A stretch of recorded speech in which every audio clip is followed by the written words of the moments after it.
You are listening to the International Radio Report. Your reactions are much appreciated. Feel free to send them to radioreport@yahoo.com. That is, radioreport@yahoo.com. Thank you. Welcome, everybody, to the International Radio Report here on CKUT 90.3 FM in Montreal. It is our funding drive show. If you're new to our program, we're here every week with 30 minutes of news and information from the world of radio. My name's Sheldon. I'm here with Jill, and we are in the midst of CKUT's funding drive, an annual event at the radio station here. This is a campus community radio station, and we have to raise money, and we do it through a funding drive every year. It is underway, started last week, and will be running through until March the 24th.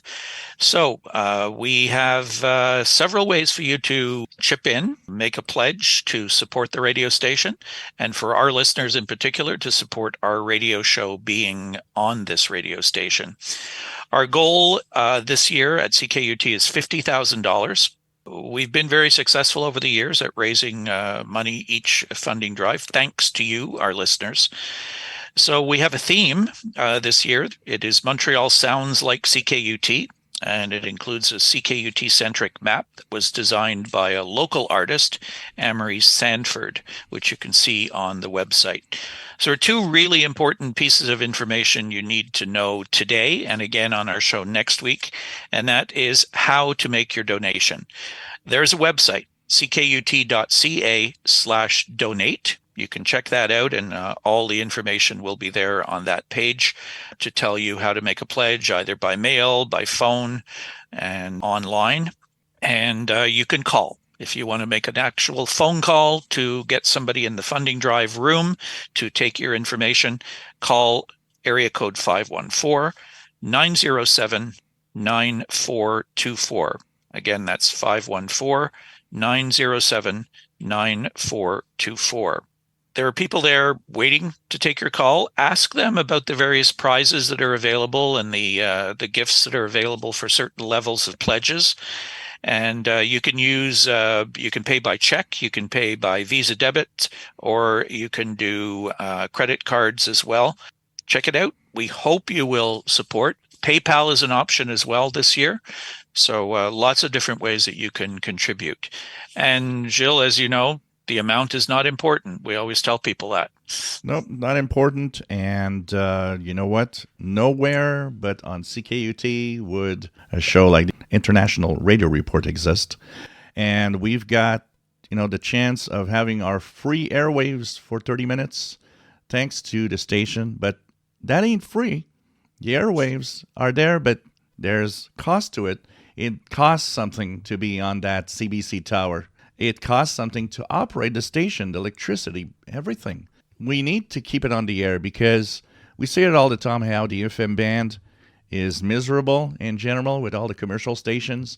And the only thing that makes it really interesting is to have these community radio station, and in case of CKUT, a campus community radio station, that gives a chance to people like us to be here. You can help out by giving us a little something. Any amount helps.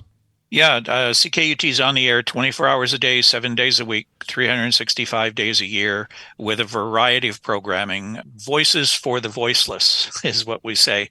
Programming that won't make it onto commercial radio stations. People, most of them, as Jill said, volunteers who are here because they want to be here. They have an important message to put out or a unique subject to talk about, such as we do.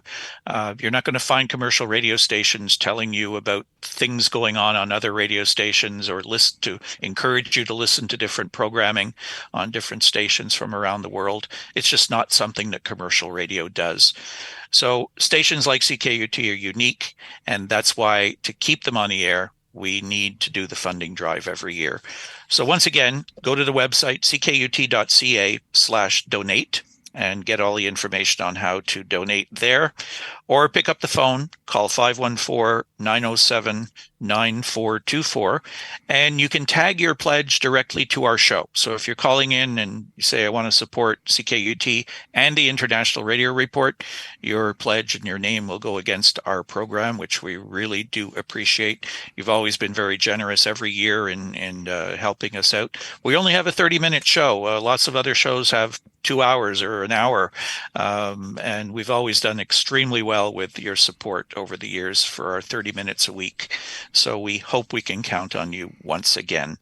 So we'll get down to some stories that are in the news this week. And Gilles, you got the first one, something to do with our national broadcaster. Yes, the CBC. An interesting story here. CBC that gave $15 million in bonuses and a few months later cut 800 jobs. This is by the National Post. Just months after the Canadian Broadcasting Corporation announced it would be cutting 800 jobs, access to information records obtained by the Canadian Taxpayers Federation, the CTF, showed that Crown Corporation handed out $14.9 million in bonuses in 2023. Since 2015, CBC has issued $114 million in bonuses, according to the Federation. CBC President Catherine Tate is wrong to hand out bonuses while announcing hundreds of job losses and begging the government for more taxpayer cash, says the CTF Federal Director Franco Terrazzano. Tate won't do the right thing, so Canadian Heritage Minister Pascal St-Onge needs to step in and shut down these bonuses. The records show that of CBC's 7,477 employees, 1,143 CBC staffers took home a bonus in 2023, totaling $14,902,755. The bonus figure is only current to October 26, 2023, meaning the final tally for the year might be higher. Tate, who earns $497,000 a year, told the House of Commons Heritage Committee in January that the public broadcaster faces chronic underfunding and had to stretch limited resources to meet our mandate. Tate was called to testify on executive bonuses and planned layoffs at the public broadcaster. Shortly after her testimony, access to information records showed that between November 1st, 2021 and November 1st, 2023, Tate billed for $119,000 in expenses, most of which was to attend international conferences and meetings. Tate added that bonus pay is a key part of the total compensation of our non-union staff, about 1,140 employees. A second document obtained by the CTF shows that for the 2023-2024 fiscal year, 6,575 employees have received raises totaling $11.5 million, while 1,450 CBC staffers earned six figures. Previous access to information records obtained by CTF show the number of CBC employees earning a six-figure annual salary has spiked by 231% since Justin Trudeau came to power in 2015. After Tate's testimony, the Department of Canadian Heritage announced CBC's budget for 2024-25 would increase by $96 million to a total of $1.4 billion. The $96.1 million increase was attributed mostly to salary increases following the ratification of collective agreements. So we're being stretched out. It's a tough ride. We have no money. We're giving out bonuses. Yeah, for some of our international listeners who may be not familiar with how the CBC works, the Canadian Broadcasting Corporation is government funded, which means it's funded by us, the taxpayers. How they can do this is beyond me, and how they cannot be called up on the carpet for it. I mean, they're threatening to do it. Are they going to go through with it, though? I don't know. I mean, just the president alone is making like $500,000 in salary. The mandate of the CBC in Canada is to provide programming, radio and television, English and French, to every Canadian across the country. That is their job. How do you define which ones get a total of $15 million in bonuses when 800 other people are being laid off, and that you don't have any money, you need a bigger budget? I don't know. It's always the same story. Every time I see something, a company, any corporation, like here the CBC, things are not going right. You have a hard time getting enough money to do what you want. I never get this. Why bonuses when it's a tough time, when you're laying off people? If I'd be one of those 800, I wouldn't be very happy. I'm not sure why the head of the CBC is going to international conferences to begin with, when your job is to focus on what you do for Canada and Canadians. There's another $119,000 on top of everything else that, in salary. I don't know. Something's broken. Something needs to be fixed, and somebody's got to be accountable for all of this. But it's not new. It's been going on for a long time. It's just when you see it in black and white like this, it's really shocking. Especially, I can't imagine being one of those 800 people and reading that story. Actually, she needs to go to a conference on how to be efficient. Yes, somewhere in Canada too, without going overseas somewhere. Anyways, I'm sure we'll hear more about this. On to the United States in our next story. And just a reminder before we do that, the website to check out the CKUT funding drive, ckut.ca/donate. And if you want to call in to make a pledge, 514-907-9424. It's really, really important to keep CKUT rolling along and to keep this show on the air as well. So please consider supporting the station and our program. Now, one story we've been following for many months now is the AM for Every Vehicle Act in the United States. And we have an updated story this week. The AM Act gets the 218th voting sponsor in the U.S. House, ensuring a majority.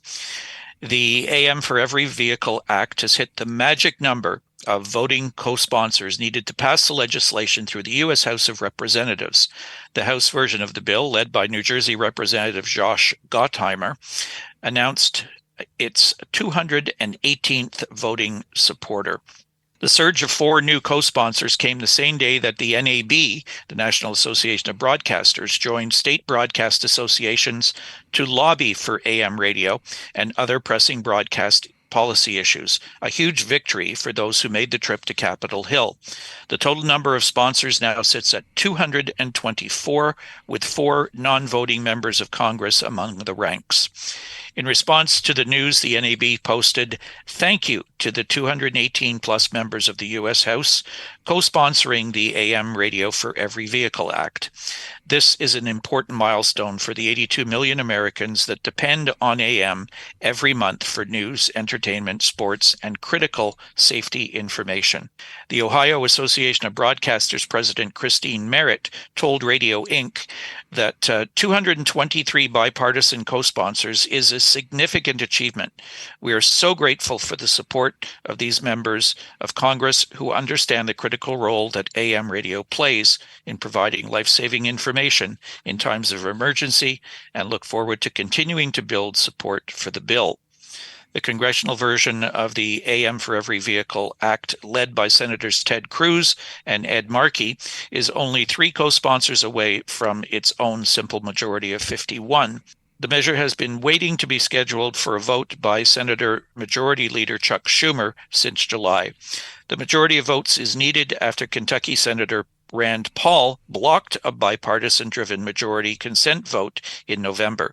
Senator Paul is seeking to override the AM mandate and instead use the legislation to end electric vehicle subsidies under the American Vehicle Tax Credit. As the bill gets nearer to its goal, the U.S. Department of Transportation is ready to implement it. In a February interview with Transportation Secretary Pete Buttigieg on Chicago's WGN-AM, he addressed the act saying that he is, quote, ready to run with the act the moment Congress gets it done. The act has garnered mass public support with more than 400,000 emails, letters, and social media posts directed to senators and representatives. And that story, I neglected to say at the beginning, is supplied by Radio Inc. So what's happening with our sun? Well, our sun this week, rather quiet for the most part. Not a lot of activity. Solar activity has been on the decline slightly in the past week or two. But, it doesn't mean that the solar cycle is going down. Where actually there's a little quiet moments like this from time to time. Propagation was good, and lots of interesting signals out there to listen to. I've tuned the bands quite a lot this weekend. It was a lot of fun. We are in the equinox time where it's easy for any little solar flare or any coronal mass ejection to create geomagnetic storms. So anything can happen if the sun wakes up a little more. The sunspot number is 88, the solar flux 128. And to witness all of this, well, you got to turn on your radio. But, you can turn on your radio to CKUT 90.3 FM also. And imagine if it wouldn't be there tomorrow morning. No more International Radio Report, no more community radio station programming that is unique and so different from everything else in the bands. Well, if you want to help and make sure that it all continues, you have to go to ckut.ca/donate. Make sure you give a little something. Any amount helps.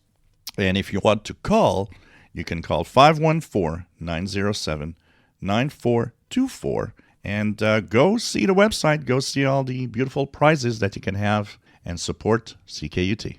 This is Glenn Hauser. You're listening to the International Radio Report. 30 minutes of radio news and information every Sunday morning on CKUT 90.3 FM in Montreal and online at ckut.ca. Yeah, there will be some grand prizes issued at the end as well. And with your various levels of pledges, you get entries into those grand prize draws as well. So you can check that out on the website. Or when you talk to the people on the phone, you can ask them about some of those things as well. So please take the time to do so. We really appreciate it. And it is really, really important.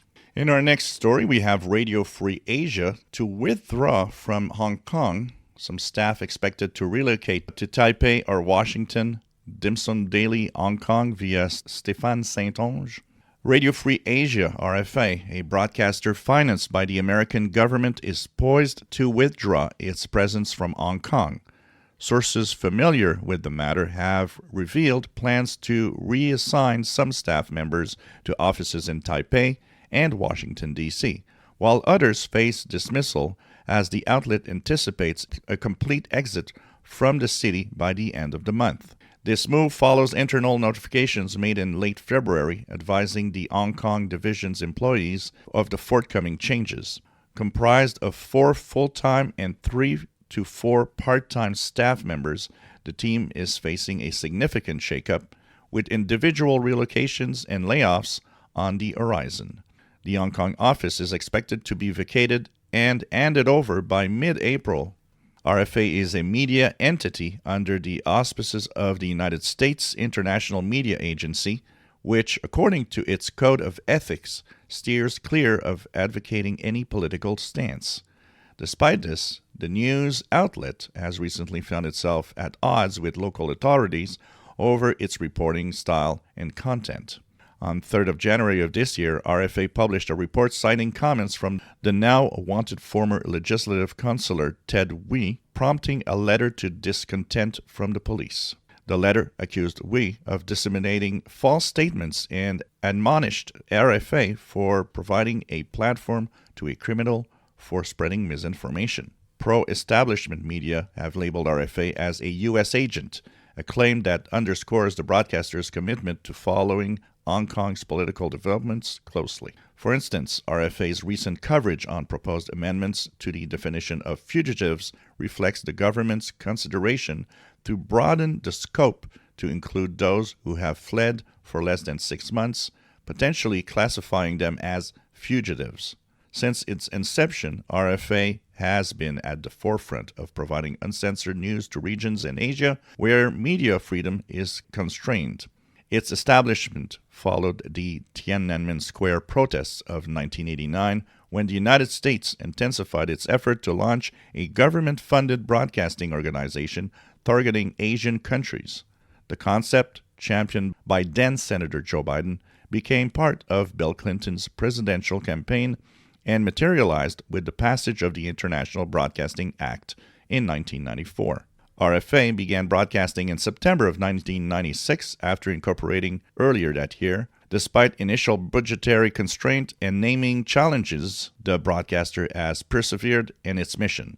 Its early days saw strategic moves to extend its reach, such as attempting to acquire transmission facilities near Darwin, Australia, to counteract jamming efforts by China.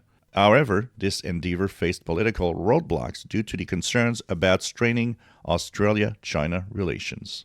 Over the years, RFA has expanded its linguistic footprint, broadcasting in 10 Asian languages to a diverse audience that includes listeners in China, Hong Kong, North Korea, Laos, Cambodia, Vietnam, and Myanmar. Its programming covers a range of topics, from human rights to political commentary, delivered through various mediums, including shortwave, satellite, AM/FM radio, and online platforms.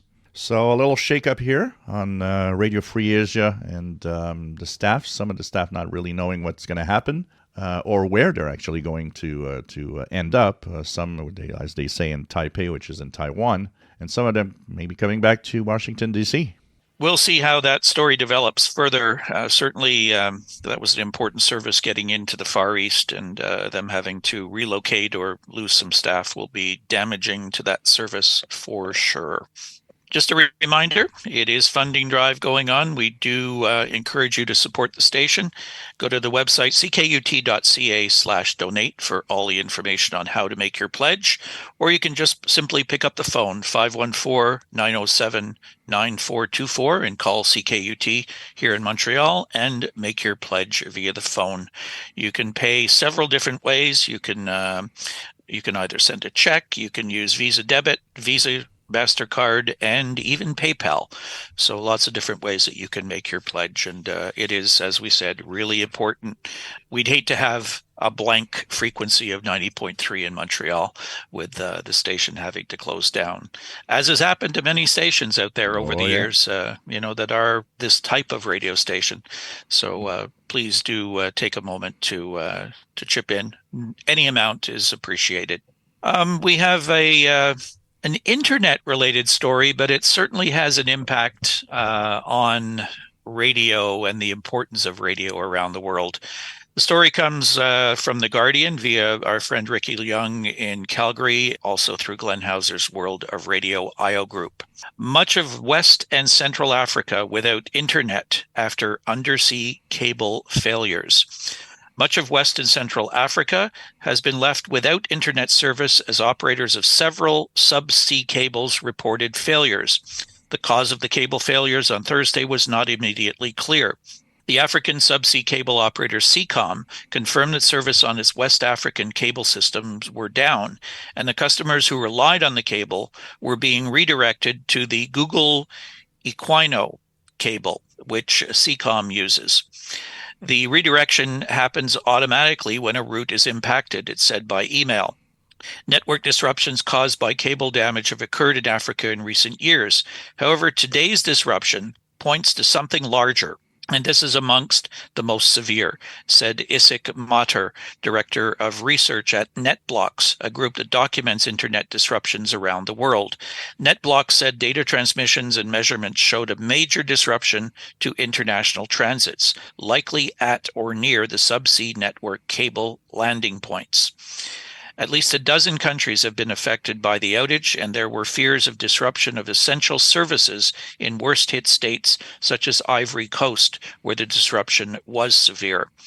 Africa has a higher proportional of its internet traffic on mobile devices than any other continent, and many of its businesses rely on the internet to deliver services to their customers.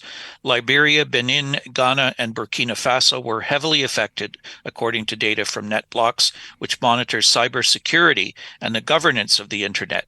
The internet infrastructure company Cloudflare said in an post on X that major internet disruption was also continuing in the Gambia, Guinea, Liberia, Ivory Coast, Ghana, Benin, and Niger.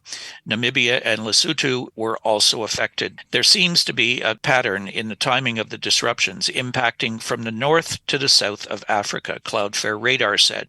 The South African telecoms network Vodacom also blamed connectivity problems on undersea cable failures affecting South Africa's network providers.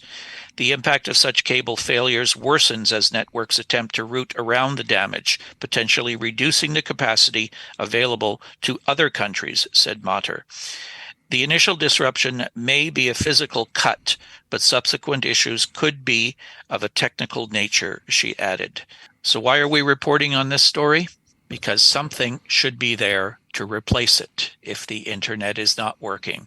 And if you've listened to this show regularly, you know what we are always telling you is important, and that is radio. Actually, one of the biggest problems is that these undersea cables can have issues. They could be broken by ships. There are all sorts of things. They can be vandalized also. And unfortunately, the internet, which should have been redundant, should have had a lot of interconnections, today doesn't have as many interconnections as it should. It relies on these really big hubs that, generate a lot of traffic going through them.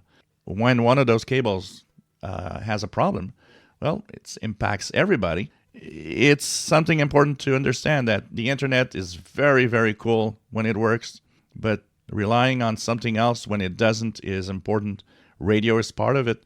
Yeah, there's some companies looking at that right now, actually using data transmissions via shortwave, Yep. Which can be a backup in some cases, or can be a primary source of transmitting information. So many countries have dropped their shortwave services. The equipment's been torn down, antennas taken down, transmitter sites shut down. When these services are cut, internet is not there. If there's nothing left behind it to back it up, then there's a serious problem. People are disconnected. I'm surprised how many people have no idea that these undersea cables exist. I was talking to someone about them and they thought, are you crazy? What do you mean there's undersea cables to give you internet? They have no idea they just think that it's there and it's always going to be there. This is an important story to show you the vulnerability of the internet. Most people think that the internet comes through satellites. And It is not, because satellites have too much of a lag. The data transmission, because the satellites are in geosynchronous orbit, makes it too long of a delay between, the transmission. So the best way to do it is through undersea cables. 95% of all the traffic is done there. Yeah. I'm sure there are many, many people who have no idea that those things are out there under the sea. Yes. So we have one upcoming ham radio contest. Yeah, there is one. It's a fairly unique one. It's called the First Class CW Operators Club QSO Party. It's 000 Zulu to 2359 Zulu, March the 23rd. It's organized by the First Class Operators Club. It's not really a contest, but more of an activity day in memory of Bill Windle, a Gulf 8 Victor Gulf, who's a silent key ham operator, a past chairman of the FOC, who was very keen that we should all be as active as possible on the bands. So they're encouraging people to get on and to send CQBW in memory of Bill Windle. So it is all EHF bands, no except Warc bands, and the mode is CW. One more reminder about our funding drive for this week. We have another funding drive show next week, but don't wait. Make your pledge early. You can also pledge for other shows as well. Make more than one pledge. If there's other shows you listen to on our station, help support them as well. ckut.ca/donate is the website for all the information on how to donate, or you can call directly 514-907-9424 and make a pledge via the phone. So if you'd like to get in touch with us here at the radio station and at our program, you can email us radioreport@yahoo.com. Our show does live stream at ckut.ca. We have a Facebook group with a lot of members in it. We welcome Ralph in Dartmouth, Massachusetts, and Jerry in Green Valley, Arizona, joining the group this week. Look for International Radio Report on Facebook. And our YouTube channel, where you can go and listen to the show at your convenience. Just search for International Radio Report on YouTube. We're there at IRR. And we have an X account at IRRCKUT. So check it out. Sign up and participate. Tell us what you think of the program and send along any stories you think might be of interest to our listeners as well. Have a great week, everybody. Continue to make your pledges to support CKUT's funding drive. We really appreciate it, and we'll talk to you about it and give you some of the results next week on our show.